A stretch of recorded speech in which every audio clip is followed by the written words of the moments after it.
शरीर में कहीं भी गांठें हो चुकी हैं, नस और नाड़ियां अपना अच्छे से काम नहीं कर रही या फिर बॉडी के अंदर ब्लड का सर्कुलेशन अच्छा नहीं हो रहा, तो ऐसे में क्या करना चाहिए? या फिर कुछ लोगों का रेस्पिरेटरी सिस्टम अच्छे से काम नहीं करता, तो आपने सिर्फ 15 मिनट के लिए दिन में 3 बार ये अभ्यास करना है, यानी कि 15 मिनट, 15 मिनट और 15 मिनट, दिन में 3 बार 45 मिनट टोटल लगेंगे। अगर आप ये करते हैं तो आपकी नस नाड़ियां अच्छे से काम करेगी, ब्लड का फ्लो अच्छा हो जाएगा। अगर आपकी नसों में कहीं भी ब्लॉकेज आ चुकी है, गांठें हो चुकी है या क्लॉटिंग की समस्या हो चुकी है, तो वो दूर हो जाएगी। दोस्तों, मैं हूं दिव्या धवन, एक सर्टिफाइड न्यूट्रिशनिस्ट, एक डाइट प्लानर। डाइट के थ्रू बॉडी में होने वाला थायराइड है या पीसीओडी की समस्या या घुटनों में दर्द होना, कमर में दर्द होना या डायबिटीज की प्रॉब्लम होना, कोलेस्ट्रॉल का बढ़ना या पेट से संबंधित कोई भी समस्याएं होना, तो इन्हें आप डाइट के थ्रू क्योर कर सकते हैं। आपको स्क्रीन पर ज्वाइन बटन दिखाई दे रहा है, उस पर क्लिक करिए ताकि आपको मेरी सारी हेल्प मिल सके।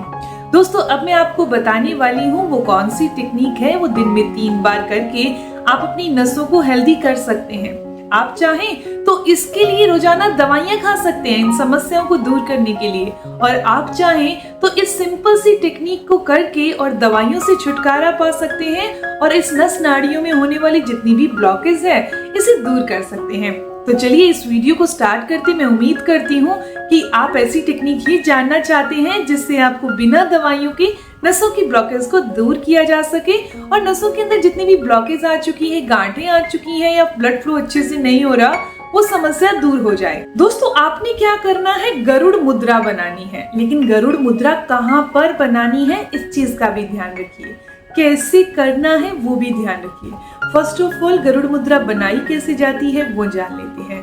हम अपने अंगूठे को यानी दोनों थंब को कुछ इस तरीके से मोड़ लेंगे, आपस में ज्वाइन कर लेंगे। बाकी की 8 की 8 फिंगर्स जो है वो ऐसे खुली रहेंगी। ओके, इसके बाद इन्हें हमें अपनी चेस्ट के आगे रखना है और सांस, लंबी सांस लेनी है, लंबी गहरी सांस छोड़नी है और एक फीलिंग के साथ, आंखें बंद करके, एक स्माइल के साथ, एक ग्रेटिट्यूड, एक अफर्मेशन के साथ कि हमारी बॉडी के अंदर जितनी भी ब्लॉकेज है वो दूर हो चुकी है। अब मेरी बॉडी बिल्कुल स्वस्थ है, जो नस नाड़ियां हैं वो अपना प्रॉपर काम कर रही हैं। इस फीलिंग के साथ आपने ये बोलना है, ये फील करना है और गरुड़ आसन को आपने अपनी चेस्ट के आगे इस तरीके से बना कर रखना है। जब आपने इस गरुड़ मुद्रा को बना रखा होगा अपनी चेस्ट के आगे, तो एक फील करिएगा कि आपकी बॉडी के अंदर जितनी भी नस नाड़ियां हैं वो हेल्दी हो चुकी हैं, स्वस्थ हो चुकी हैं।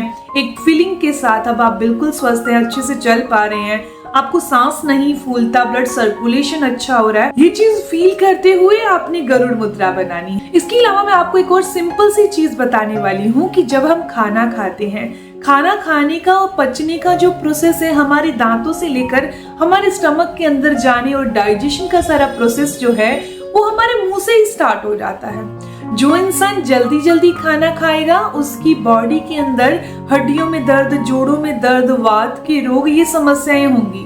और जो इंसान बड़ी संयम से धीरे धीरे खाना खाएगा, अच्छे से रस उसका अंदर जाएगा खाने का, फिर रक्त बनेगा, मांस, मेद और फिर अस्थि, मज्जा, शुक्र, इन चीजों का, सातों धातुओं का निर्माण होगा। ये सातों के सातों धातु हमारी बॉडी के अंदर पूरी की पूरी बॉडी को एक बैलेंस में करने का, एक स्वस्थ रखने का काम करते हैं। तो स्टार्ट कहाँ से हुआ कि अगर आपने खाना अच्छे से चबाकर खाया और धीरे धीरे खाया, और अगर आपने इसी खाने को जल्दी जल्दी खाया और फिर काम पर जाना है, तो ये बॉडी उतना ही अच्छे से काम करती है।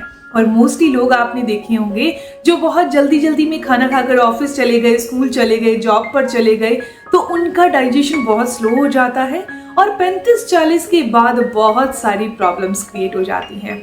ये प्रॉब्लम्स ना क्रिएट हो तो सिंपल सी चीज है, सातों धातुओं को बैलेंस में करना है। तो इसके लिए सिंपल सा खाने को अच्छे से चबाकर खाना है, खाना धीरे धीरे खाना है। ये हमें पता ही है कि खाना हमें अच्छा खाया जाता है। ये नहीं है कि आप मोमोज खा रहे हैं या फिर ऑयली फूड खा रहे हैं और वो सोचें कि आप धीरे धीरे खाएंगे, फिर उसमें से तो कुछ नहीं मिलेगा, सिर्फ बीमारियां मिलती हैं। इसके अलावा जब बॉडी के अंदर वायु और वात बढ़ जाती है गलत खाने से, तो हमारी नसों के अंदर वायु भर जाती है, ब्लॉकेज आ जाती है या एसिड बनता है।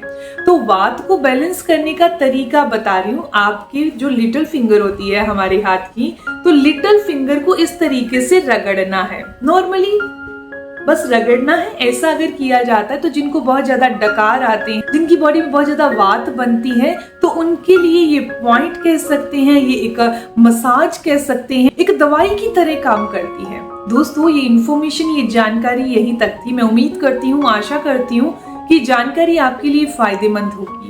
अगर आपको ये जानकारी अच्छी लगी, आपके काम की है, तो इस वीडियो को जरूर लाइक कीजिएगा, अपने दोस्तों के साथ जरूर शेयर करिएगा। और अगर आपके इस वीडियो से संबंधित कोई भी सवाल हो तो जरूर पूछिए, आपके हर एक सवाल का जवाब जरूर दिया जाएगा। मिलते हैं दोस्तों नेक्स्ट वीडियो में, तब तक के लिए stay healthy, always be happy. Thank you for watching my video. Okay, bye.